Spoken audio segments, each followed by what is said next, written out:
This is Mark Strassman, reporter with Etopia Media's California Politics Today. We're in the office of and about to speak to Paul Koretz, who's the Assembly member for the 42nd Assembly District of California, representing parts of the West Side and the San Fernando Valley in Sacramento. Welcome to Etopia Media's California Politics Today. Well, thank you. My pleasure.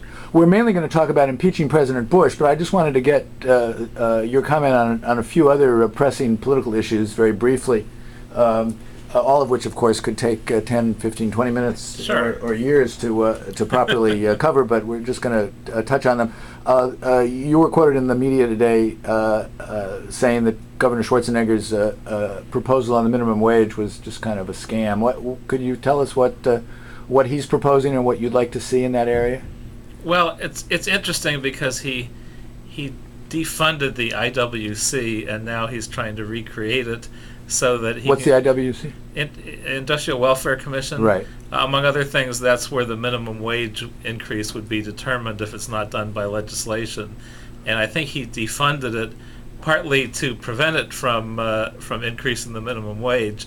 Now he is setting it up to increase the minimum wage for the express purpose of getting himself reelected, at the same time trying to make sure that an indexed minimum wage is not included. So that's the key part of what you're interested in, really, is an index? Yes, because what happens is the minimum wage gets increased, and then for a number of years it devalues and workers' wages go down substantially. Then there's a sudden increase, which makes it difficult for business to digest. What really makes sense is an index that's tied to inflation, so it goes up a few cents every year. Great. Okay.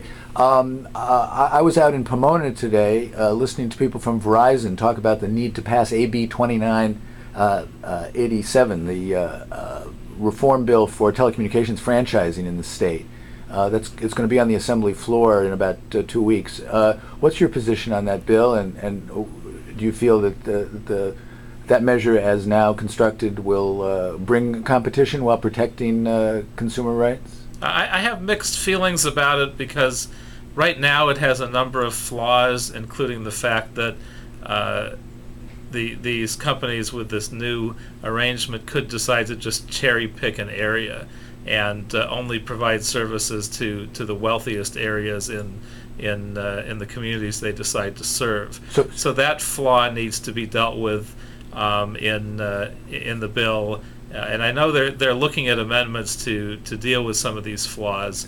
Also, local cities are concerned because right now they get franchise fees from cable, and there wouldn't necessarily be these same franchise fees from their competitors. And there are a number of questions about whether there would be an even playing field between the different kinds of companies. So you're pretty much in support of the bill, but it needs to be modified before you can. I'm open to the concept of the bill, but it needs some very substantial modifications, and I'm hoping it will get there before it would get my support. Okay. Mayor Villaraigosa wants to take over the LA Unified School District. What's your view on his proposal? Well, I'm excited that he's elevated the debate and gotten a lot of focus upon the reforms needed for LAUSD. Although it's a well-kept secret that LAUSD in some ways has been doing well in recent years. Test scores are up pretty dramatically, and there's some real positives. There are also a lot of areas needed for greater reform. I think the mayor's proposal to essentially take over the district, I think, is putting the cart before the horse. I think if there are a number of substantial reforms that can improve the district and the board refuses to implement them, then I think it would make sense. But to seek the power first and not really have the reform proposals first, I think is sort of a backwards approach. So I think Antonio is well-intentioned, but I want to see a reform package that works and see that the board has the chance to implement it first.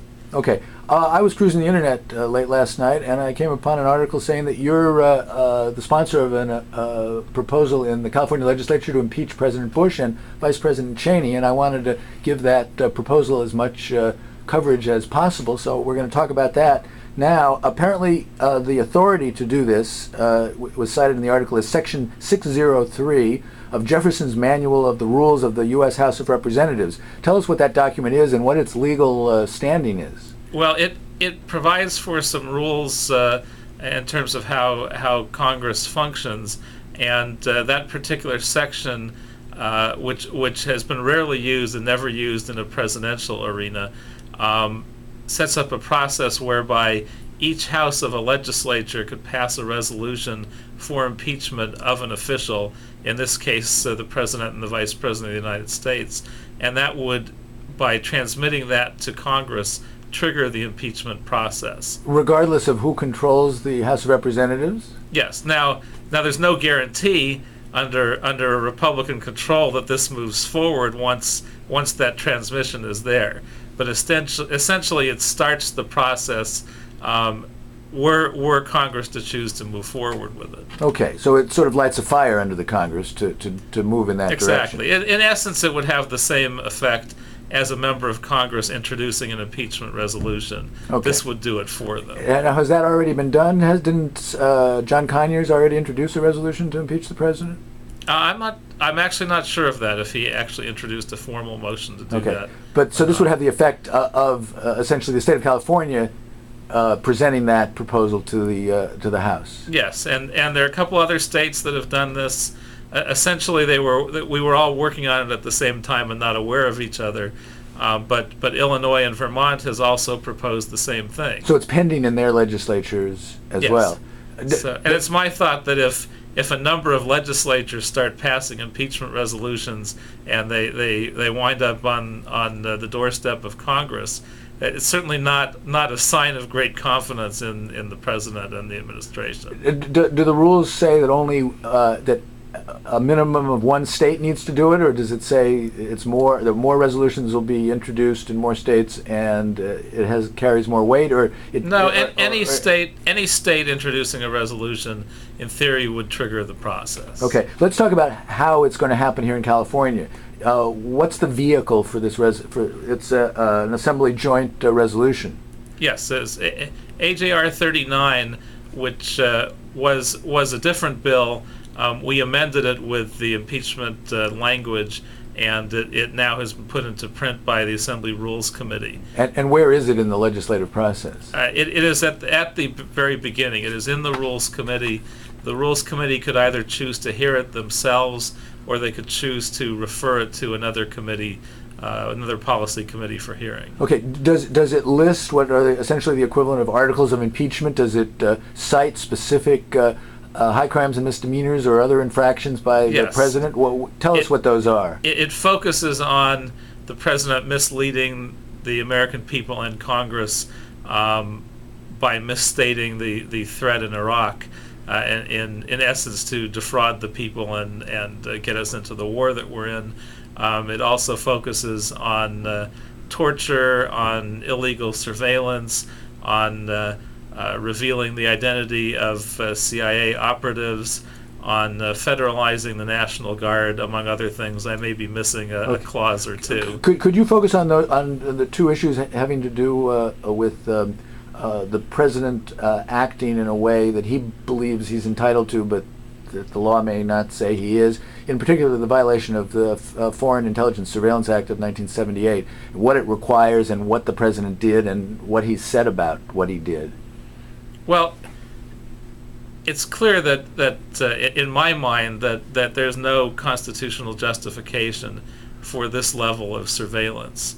Now, obviously, the president would argue otherwise, but this bill and starting the impeachment process, were that process to go forward, it would allow for hearings and for the members of Congress to investigate whether or not indeed he went far beyond the boundaries of constitutional authority, as I believe and as many others believe that he did. Could you say something specifically about the leaking of classified information, which may or may not have been instantaneously declassified at the decision of the president? He's the chief decider, he says. Before it was leaked, or maybe it was declassified after it was leaked? What do you know about the timetable of the White House efforts to discredit Joseph Wilson through revealing information about the run-up to the Iraq War? I mean, honestly, I don't know anything else beyond what everyone else has read in the papers. Right. It just seems that to reveal that kind of an identity endangers both the individual personally and these confidential programs that are going on, and to do that for political purposes seems to be something that would violate the Constitution and the intent of it. Specifically, Scooter Libby, who's at the focus of this case, was not accused of leaking the name, but using a national security briefing paper that was classified and then declassified by the president and then released by him. And I was wondering if you knew anything more than I do about the sequence of those events, and whether it was in fact actually declassified at the time it was leaked, or whether that was done retroactively. No, I mean, honestly, I don't have any inside information on this, Okay. on any of these factors. So they've all been discussed pretty extensively in the press, but I don't know anything beyond what is out in the public domain. The article that talked about your efforts say that you wanted to preempt further violations by the president by doing this. What kind of further shenanigans do you have in mind that the president might be in a mood to undertake? Well, of course, each time one of these things has come up, one would think, well, my God, nobody could ever get away with this as president, and indeed they do. Since we've introduced this, we found out about the millions of phone records and what the government is doing in that regard. So who knows even what they might attempt. But specifically, my great concern is that the president may initiate nuclear war.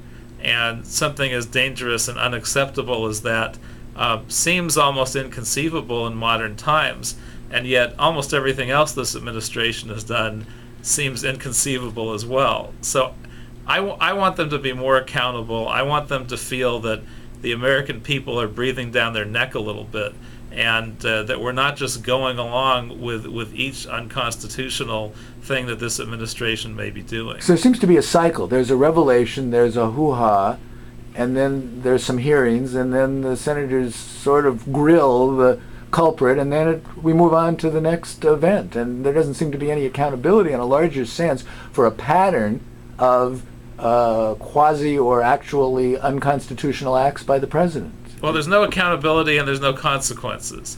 And the president seems to think that he can decide that he's above the Constitution and above the law. He's the decider in every case, as he said. And I think the American people and Congress should be the deciders of whether this administration can violate the Constitution with impunity. And at least this is a little bit of a consequence, a little bit of a pushback on behalf of the American people. What of that part of the American people that you represent in Sacramento told you about this effort so far? What kind of reaction have you been getting? Well, the reaction that I've gotten has been almost universally positive. Now, that may be a function of the fact that the mainstream media has either refused or not been aware of these actions and have given very little coverage to it.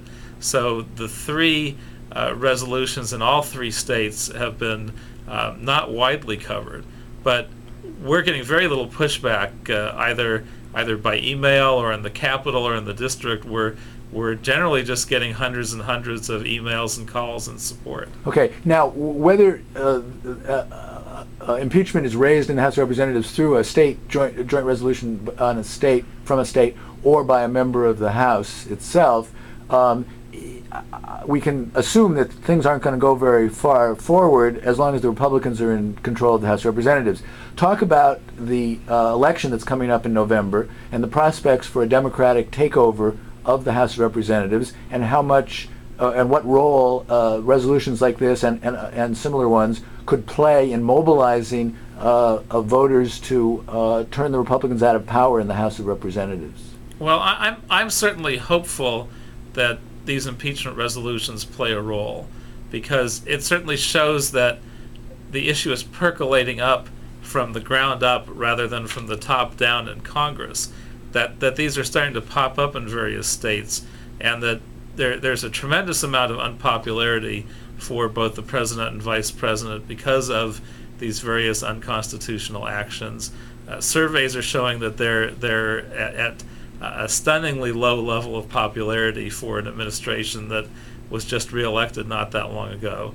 And I'm hopeful that this will start to crystallize that opposition, that people will say, well, the Democratic Party isn't just gutless, and they aren't just saying, well, these things are going on, but there's nothing we can do about it. And that because of this pushback, people will feel more empowered to take on the Republican Party and these kinds of actions. So it would have a value in itself, as well as a symbol that the Democrats are actually going to do something about the state of affairs. I'm hopeful. I mean, I think this will have a positive impact on the election. There are others that feel the opposite and are afraid to see us move forward with this. Talk about the politics within Sacramento. What's the timetable? What kind of reaction have you been getting from your colleagues there? And what do you expect the dynamic will be there? Will all the Democrats vote for it, and is that enough? Does it have to be a simple majority from each house? What's the politics of getting this passed in Sacramento? Well, it's a complicated question. Now, it only needs a majority in both houses, and we have a substantial majority. We, the Democrats. We as Democrats. Right. So I don't think that's a problem.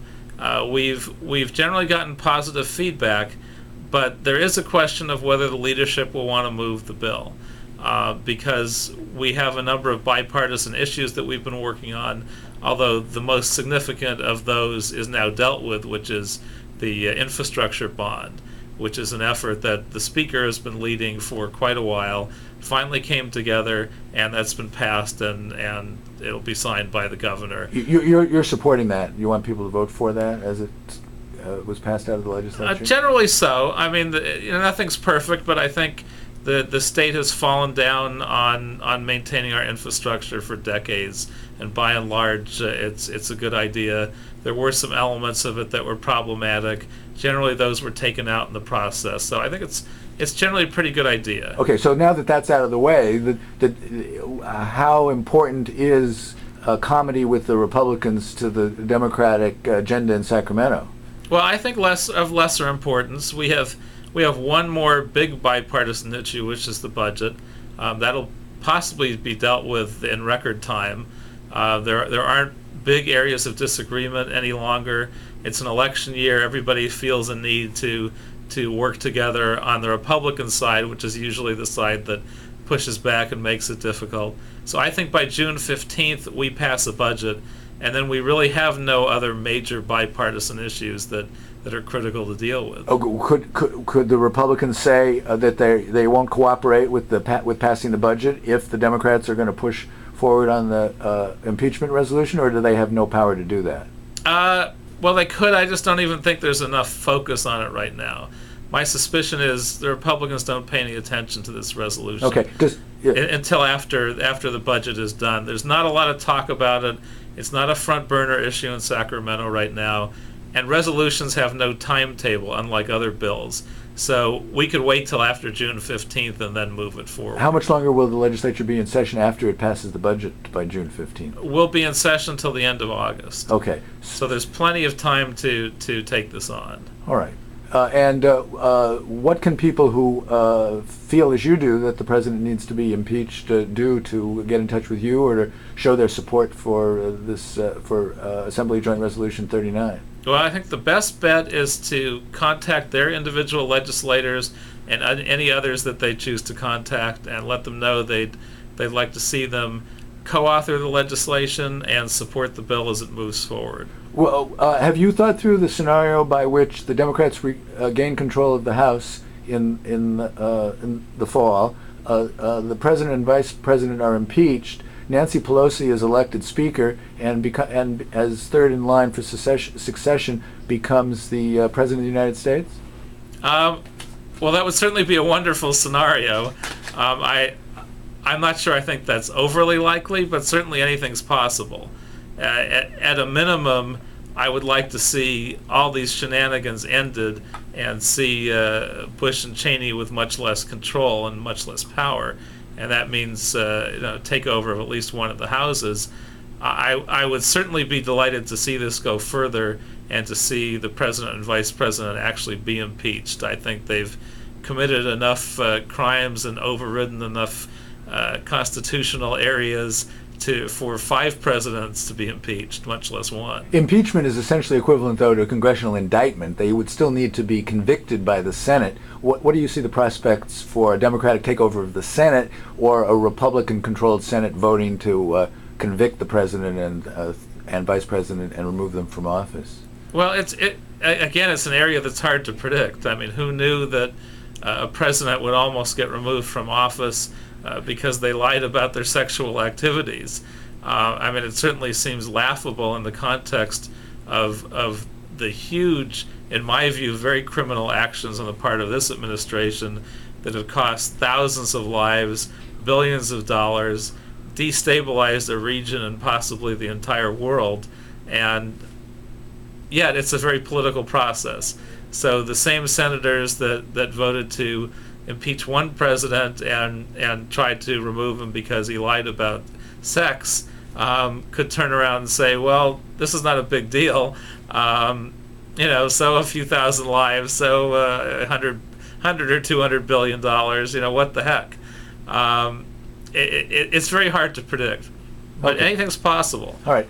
Yeah, you're termed out. What are your plans after this fall? Well, I haven't really determined that yet. I've got enough legislation of great interest, like the bill we've been talking about, that it's been hard to make the time to focus beyond. I've given some consideration to a state senate run in 2008. If that seat winds up being open, I know there are some modifications being talked about to term limits. So whether that position is available or not, I'm not sure. Otherwise, possibly I'll work for a nonprofit or possibly another elected official. That remains to be seen. Okay. Well, thanks very much for talking to us today on California Politics Today. Well, my pleasure. Thank you for including me.